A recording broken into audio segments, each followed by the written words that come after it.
Hello everyone, welcome to Amy's Bookshelf. Welcome to a little library sale haul.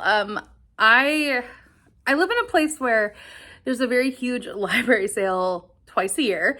And this year, this last month, there was the big sale. It was last weekend. And I picked up a few books. Way too many. So let's get into what I have picked up from the library sale. I think I spent a total of $43 on all of these books and things, and that's a pretty good deal, to be honest. So let's just get started. I got some graphic novels. So this one is about Hera. This is I believe, middle grade graphic novel about Olympic gods or Greek gods. So it's, pretty simple, but it was like 50 cents. So why could I resist it? Then I also picked up this one, which is a post-apocalyptic murder mystery. This one is called 2050 by Michael Kluckner. I don't know what this is about. It looks like it's just black and white, but it's a murder mystery set in 2050. So a post-apocalyptic one. I'm curious, and like I said, could not resist. I also picked up this graphic novel, which is Age of Bronze by, its subtitle is Sacrifice by Eric Shanower. This is the story of the Trojan War. So it's a kind of graphic novel. It had some writing bits too, but I'll pick this up. I'll try to read it in June for Ancients-a-thon, but we'll see, since I am reading the Iliad for June as well. So that's it for my graphic novels. I picked up lots of nonfiction, romance, a whole bunch of things. So I'm just gonna go off the pile here. One of them that I got was Shakespeare's Pub, a barstool history of London as seen through the eyes of its oldest pub, the George Inn by Pete Brown. I thought this one sounded really interesting as it's about like the times and places around Shakespeare, but more about the pub and what a pub would see. I feel like that would be a really interesting thing. I wonder if Christopher Marlowe's in here. I'm just really excited to check this one out and pick it up. So yeah. I also, let's get into actually just the nonfiction section first. Just like, let's go by sections, I guess. So this one is Elizabeth, the Struggle for the Throne by David Starkey. I have never read an Elizabeth-only biography. So, I've read her, like the fictionalized diary of hers when I was a kid. I have read several things about her, but never just a straight biography only about her. So this should be interesting. It's just a biography about her, and I'm hoping it'll be a really interesting look at it. A monarch that I haven't read specific biographies about. Okay, I also picked up The Handbook to Life in Ancient Greece. This one is by Leslie Adkin and Roy Adkins. This is kind of, I think it's a textbook, to be honest. This is a second edition or an updated edition. So it's kind of a textbook, but looks pretty interesting with some pictures and just how life would be in ancient Greece. So I thought that sounded cool. I've also picked up this one, Voices from the World of Jane Austen by Malcolm Day.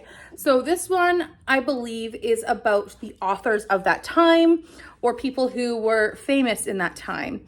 So I don't know. I'm just curious. Anything that says Jane Austen, I kind of will grab.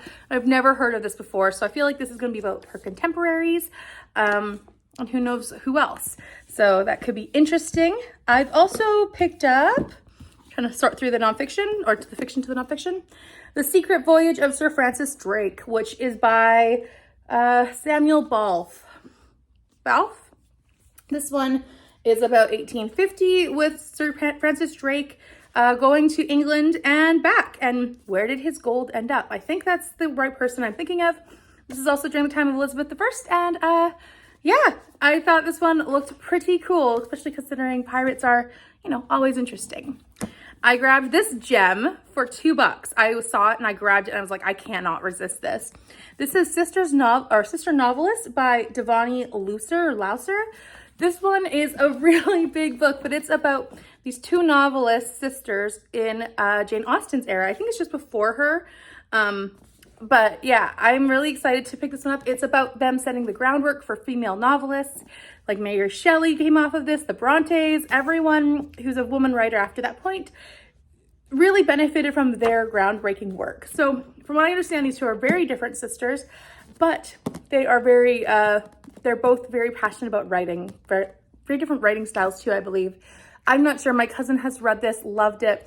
So I'm excited to now own this and pick this up eventually. I've also picked up this one, The Massey Murder, A Maid, Her Master, and the Trial That Shocked the Century, or Shocked a Century by Charlotte Gray. This one is about a very wealthy man who arrives home and gets shot on his doorstep, I believe. And the maid confesses to it, but it's like, did she do it? And then how the trial happened. Really, it's the trial is why I picked this one up. Because I love books about ancient, like not ancient, but historical trial settings and how that impacts, you know, guilty versus innocent. So I thought this one sounded very interesting. I got Explorers of the Nile, The Triumph and Tragedy of the Great Victorian Adventure by Tim Geel. This one, I was like, okay, the Nile, gotta get it.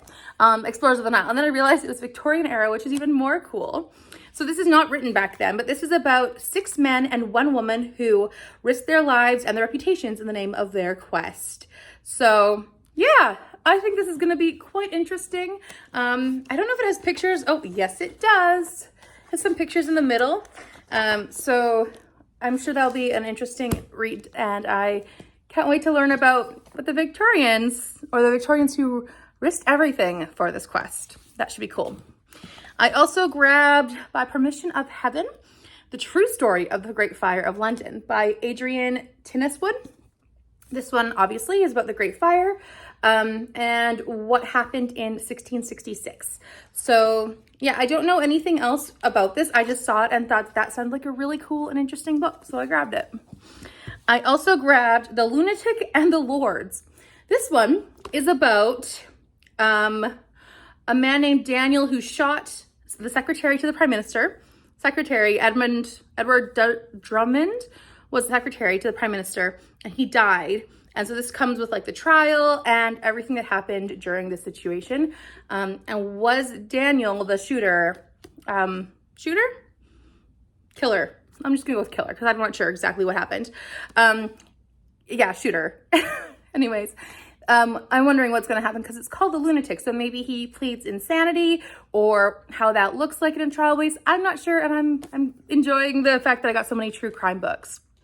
I also got this biography of Stephen Curtis Chapman. This is called Between Heaven and the Real World, and it's subtitled My Story. So this one, I grew up listening to Stephen Curtis Chapman's music. He's a Christian songwriter, singer, and I just saw this and thought, fantastic. I know he's gone through a lot of hardship in his life.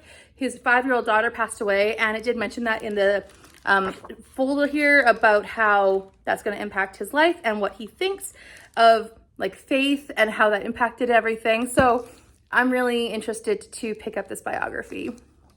I also got I Am Malala. Now, I don't know if I own this already. I feel like I don't. I feel like I got rid of it somehow, some way. I don't know why. But anyways, I got I Am Malala, which is about Malala Yousaf. And I'm not going to even try. I'm sorry. About Malala, who stood up to the Taliban. So this is the adult book. So it's not the child version, which I was kind of avoiding the child version. I wanted the real thing. So got this one. And then my final nonfiction is by Nathaniel Philbrick, which I've been collecting his books and I've only ever read one. So I do need to read more of his books. But this one is about the valiant ambition, George Washington, Benedict Arnold, and the fate of the American Revolution. So I'm excited to put this on my shelf and get to this soon, I'm hoping. I have a couple of others of his that I need to read. So into the more romance and classics category, because I definitely got some classics. Let's do classics first, actually. I got Kim by Rudyard Kipling. I just saw this and grabbed it. I don't have any of Kipling's work on my shelves, and I thought that it'd be good. I do want to read The Jungle Book at some point, but this one was one that was there, so I grabbed it. Why not? I also grabbed a selection of Emily Dickinson's poems. It's not a very big book, but I have read some of her poetry before and her selected letters. I did a review of it all, so I'll put that, I'll link it down below and up here if you want to.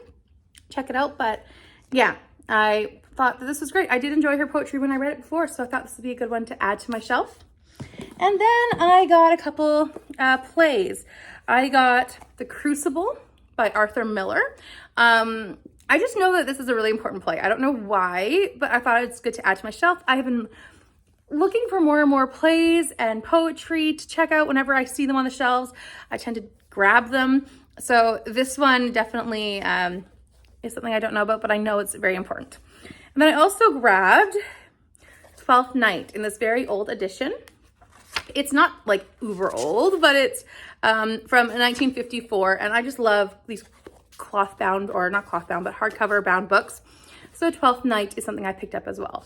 I also picked up these, I think they're plays, or no plays, poems, medieval poems, The Owl and the Nightingale, Cleanliness and Sir Erkwald.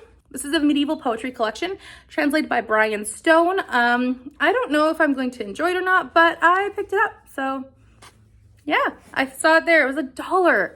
And I need more of these like poetry things in my world. So I grabbed that. I also grabbed Ovid's Metamorphosis. This was translated by A.D. Melville. And I have this on my list to read eventually. So I don't remember anything about it, but it is one that I had wanted to pick up soonish. Well, physically pick up, but we'll see if I read it soonish. We'll see. Maybe I can fit it into June. I doubt it.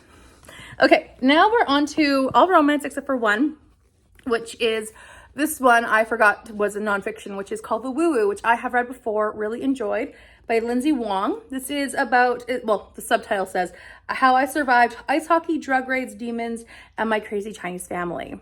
So, very interesting book about mental health, and like she has vertigo, I believe, or something like that, where she can't even walk anymore. And it is a very intense story, but it's a really powerful memoir.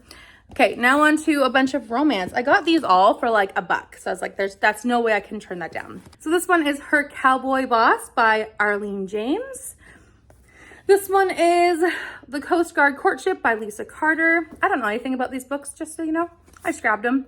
I got Hers for the Summer by Jill Kemmerer. I got Loving the Country Boy by Mia Ross.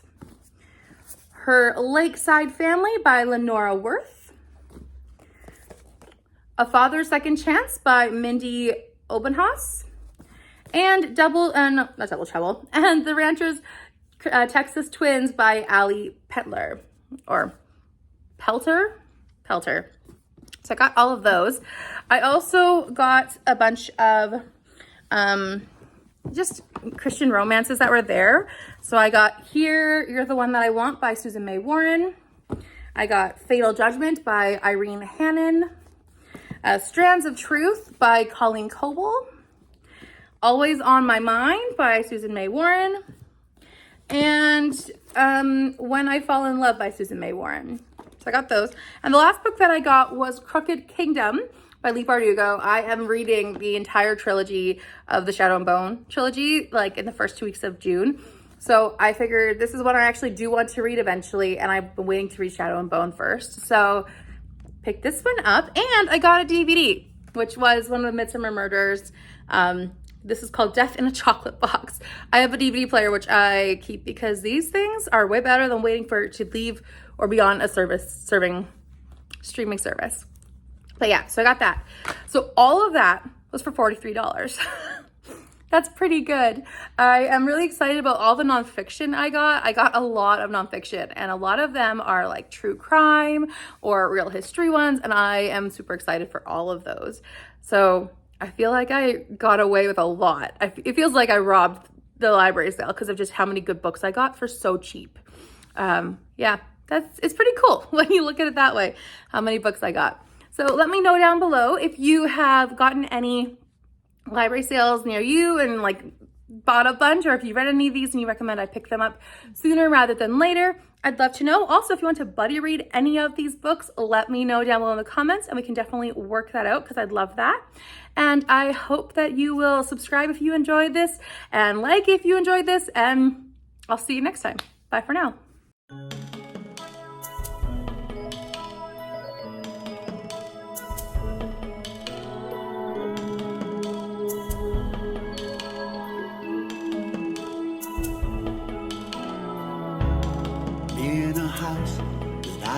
know